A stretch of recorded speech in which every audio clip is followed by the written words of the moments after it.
اعوذ باللہ من الشیطان الرجیم، بسم اللہ الرحمن الرحیم۔ محترم ناظرین، السلام علیکم۔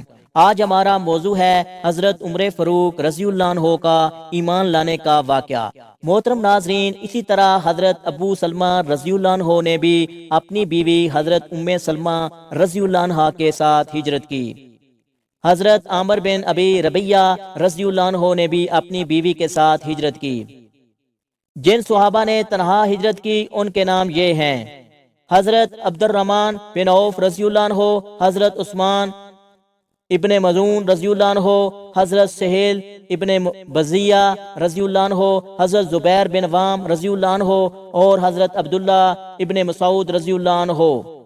کفار کو جب ان کی ہجرت کا پتہ چلا وہ تکم میں دوڑے، لیکن اس وقت تک یہ حضرات بحری جہاز پر سوار ہو کر جا چکے تھے۔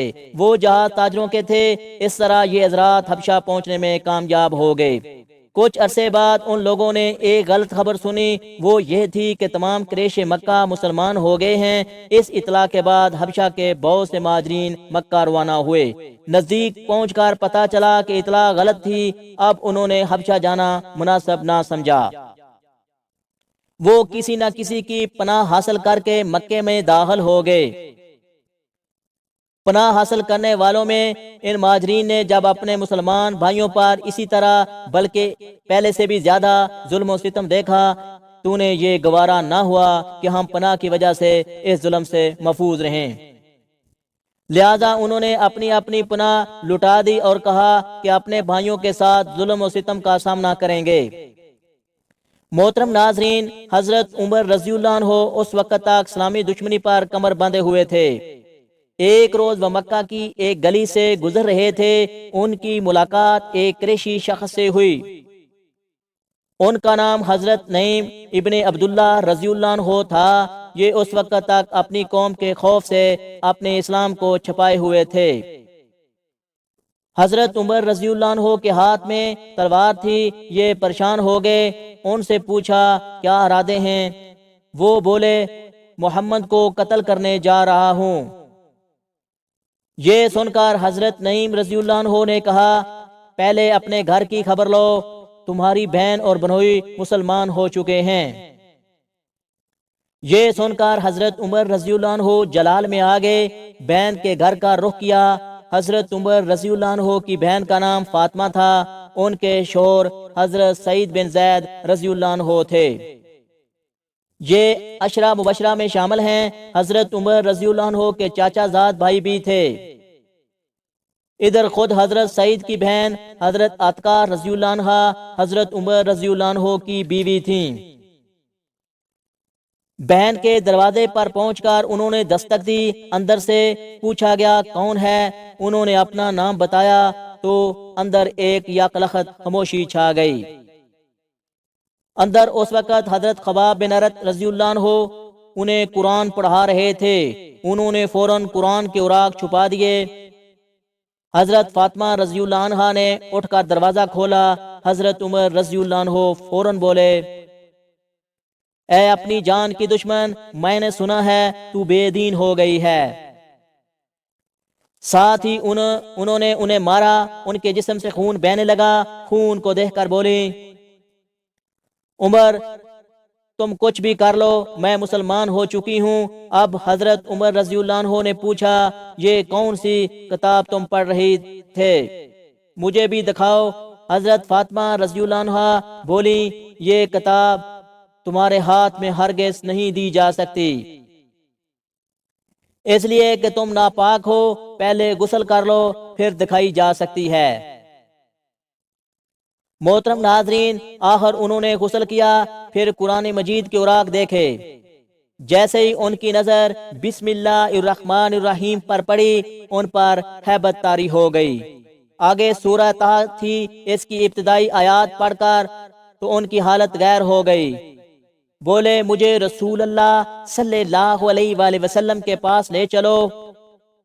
حضرت خباب بن ارت اور حضرت سعید بن زید رضی اللہ عنہ ادھر ادھر چھپے ہوئے تھے۔ ان کے الفاظ سن کر سامنے آ گئے۔ بعض روایت میں یہ آتا ہے کہ حضرت سعید بن زید رضی اللہ عنہ کو بھی حضرت عمر رضی اللہ عنہ نے مارا پیٹا تھا۔ اس کا مطلب یہ ہے کہ صرف حضرت خباب بن ارت رضی اللہ عنہ چھپے ہوئے تھے۔ بہرحال اس موقع پر وہ سامنے آ گئے اور بولے، اے عمر، تمہیں بشارت ہو، اللہ کے رسول صلی اللہ علیہ وآلہ وسلم نے دعا مانگی تھی، اے اللہ، دو آدمیوں میں سے ایک کے ذریعے اسلام کو عزت عطا فرما، یا تو عمر بن ہشام ابو جہل کے ذریعے یا پھر عمر بن خطاب کے ذریعے۔ ایک روایت کے مطابق آپ نے فرمایا تھا، ان دونوں میں سے جو تجھے محبوب ہو اس کے ذریعے اسلام کو عزت عطا فرما۔ آپ صلی اللہ علیہ وآلہ وسلم نے یہ دعا بدھ کے روز مانگی تھی۔ جمعرات کے روز یہ واقعہ پیش آیا۔ حضرت خباب بن ارت رضی اللہ عنہ اور حضرت سعید بن زید رضی اللہ عنہ انہیں دار ارقم لے آئے۔ دروازے پر دستک دی گئی، اندر سے پوچھا گیا کون؟ انہوں نے کہا عمر بن خطاب۔ یہ بات حضور صلی اللہ علیہ وآلہ وسلم کو بتائی گئی کہ دروازے پر عمر بن خطاب ہیں۔ آپ نے ارشاد فرمایا، دروازہ کھول دو، اگر اللہ تعالیٰ نے اس کے ساتھ خیر کا ارادہ فرمایا ہے تو ہدایت پا لے گا۔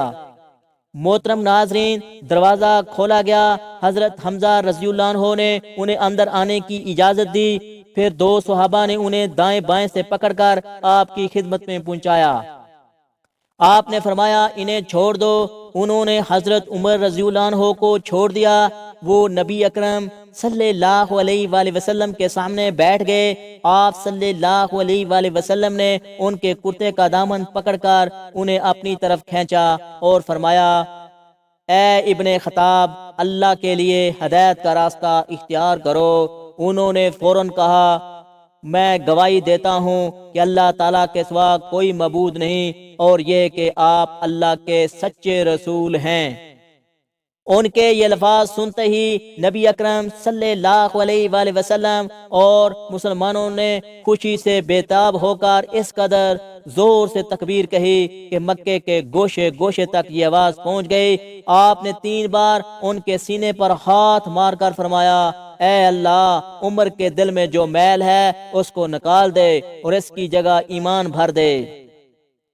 محترم ناظرین، اس کے بعد حضرت عمر رضی اللہ عنہ قریش کے پاس پہنچے، انہیں بتایا کہ وہ اسلام لے آئے ہیں۔ قریش ان کے گرد جمع ہو گئے اور کہنے لگے، لو، عمر بھی بے دین ہو گیا ہے۔ عتبہ بن ربیعہ آپ پر چھپٹا، لیکن آپ نے اسے اٹھا کر زمین میں پٹخ دیا۔ پھر کسی کو ان کی طرف بڑھنے کی جرت نہ ہوئی۔ اس کے بعد آپ نے اعلان فرمایا، اللہ کی قسم، آج کے بعد مسلمان اللہ تعالیٰ کی عبادت چھپ کر نہیں کریں گے۔ اس پر نبی اکرم صلی اللہ علیہ وآلہ وسلم نے مسلمانوں کے ساتھ دار ارقم سے نکلے۔ حضرت عمر رضی اللہ عنہ تلوار ہاتھ میں لیے آگے آگے چل رہے تھے۔ وہ کہتے جا رہے تھے، لا الہ الا اللہ محمد رسول اللہ، یہاں تک کہ سب حرم میں داخل ہو گئے۔ حضرت عمر رضی اللہ عنہ نے قریش سے فرمایا، تم میں سے جس نے بھی اپنی جگہ سے حرکت کی، میری تلوار اس کا فیصلہ کرے گی۔